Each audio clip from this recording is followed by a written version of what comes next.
യുദ്ധം നടന്നുകൊണ്ടിരിക്കുന്ന ഒരു സമയത്ത് അവിടെ നിന്ന് നമ്മൾ ഇത്രയും കുട്ടികളെ സേഫായിട്ട് ഇവിടെ എത്തിക്കാൻ പറ്റിയത് അവരുടെ ഇടപെടലുകൾ അത്രയും നല്ലതായതുകൊണ്ടാണല്ലോ.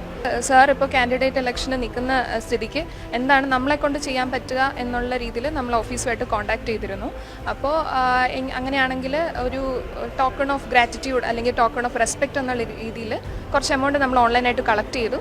അത് ഇങ്ങനെ ഡെപ്പോസിറ്റ് തുകയായിട്ട് കൈമാറാനായിട്ടാണ് ഇന്ന് വന്നത്.